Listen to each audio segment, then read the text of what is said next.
This parlay thing is getting out of hand. This what thing? The parlays, like it's getting out of hand. Oh, the parlays. Getting out of hand. Hey, DMs every day. Yeah. Comment, it's funny though, like, cause you wanna say something back, but don't mess up somebody's parlay though. Yeah. Hey, you actually messed up my parlay.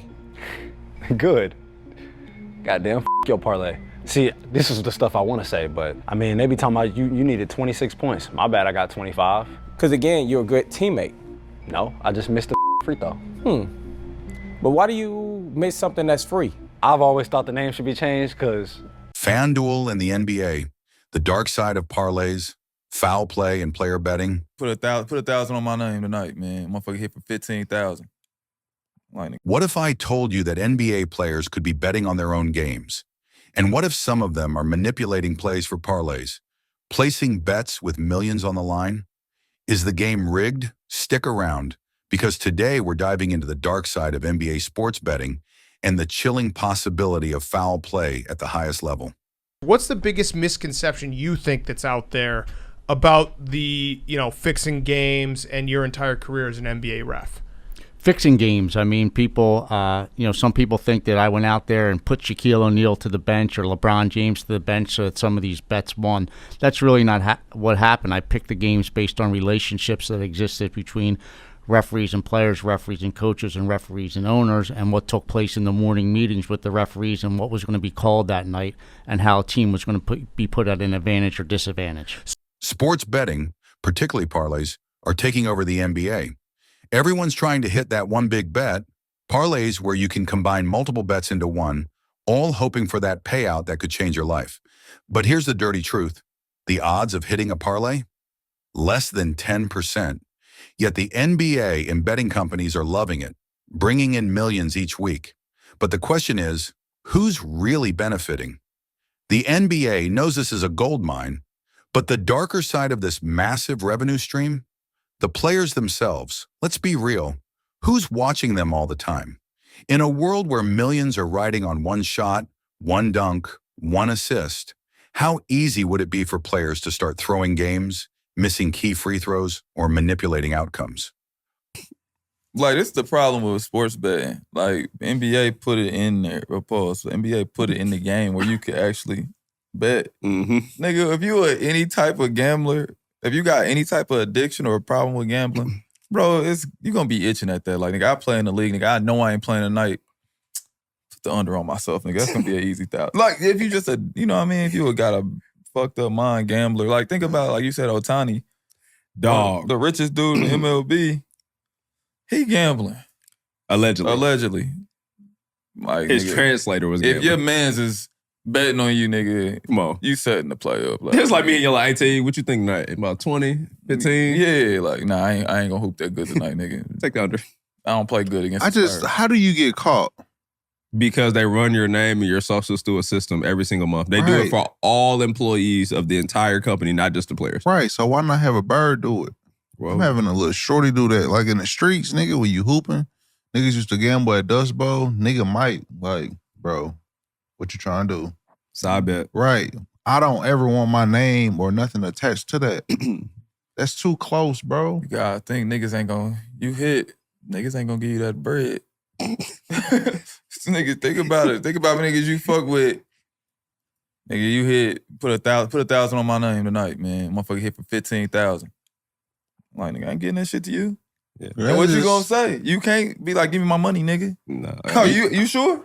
You let me can't, text bro. this But I just wouldn't play. I wouldn't play with my well-being. Me That's either. all. I mean, it's I dumb. agree. We all agree. I'm just saying. I just think he could have went about that a different way. Don't believe me? Take a look at the patterns.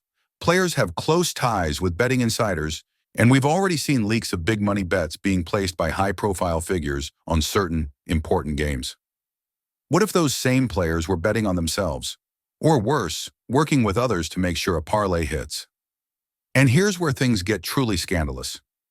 What if we're already seeing it? What if players are missing crucial shots? What if they're suddenly passing up open dunks or fouling on purpose? Think about it. How many times have we watched a game and thought, that doesn't look right? Could it be the money talking? Imagine this. A player knows the odds. He knows what's being bet on him. He knows if he misses this shot or makes that turnover, it might just help someone make millions off a parlay. No one would know, and if done right, no one would even suspect foul play. Now, the NBA has partnered up with betting companies like Fanduel. They want this money. But does this put the integrity of the game at risk? Could the league be turning a blind eye to the possibility that their own players could be influenced by the money riding on the game? We already know how hard it is for athletes to stay mentally strong with all the pressure.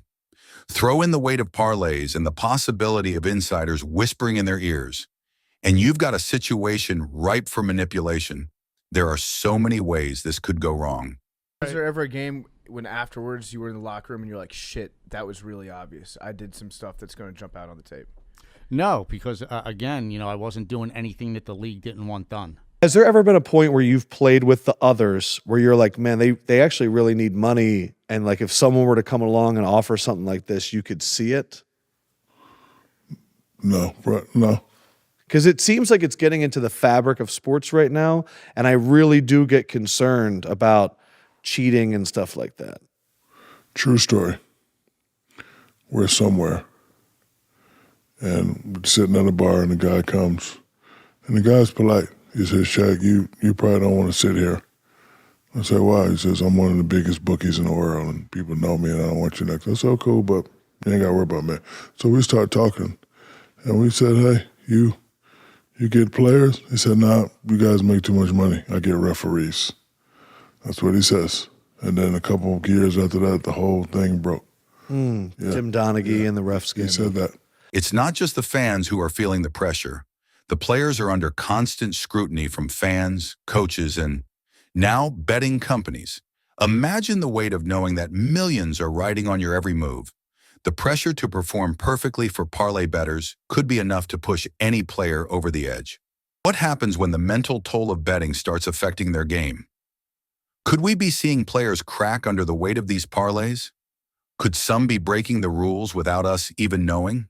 The NBA, FanDuel, and other betting companies might not want to hear this, but the darker side of parlays is real, and the risk of foul play is more dangerous than ever. We could be witnessing the first signs of something bigger, something that could rock the entire foundation of the NBA. Are players manipulating the game for their own benefit? Is the NBA really keeping an eye on this? It's time to start questioning everything, because if these suspicions are true, we could be watching the NBA crumble from within. So, what do you think? Is the NBA clean, or are we watching the game being rigged from the inside out? Drop your thoughts in the comments, hit that like button if you think something's going on behind the scenes, and don't forget to subscribe. This is just the beginning. More dark truths are coming your way. So you're saying when you would call in a bet and be like, hey, take this side, you wouldn't then make sure that you called more fouls against the team that you bet against? Like, No, I knew what the crew was going to go out and do that night and how a team was going to be put at an advantage. I knew the three of us were going to go out that night, and he was going to go to the line 25 times, and they were going to win by 15. So how often would you get special instructions like that? During the playoffs, every game. During the regular season, there were points of emphasis that came out probably once or twice a week. But during the playoffs, you sat in a room, and they showed you tape of the previous games, and they said this was missed. The referees got poor grades because they missed this, this, and this, and it was always for the team that was down in the series, and we knew basically what they wanted, and we went out and concentrated on those things, and the bets just flowed through.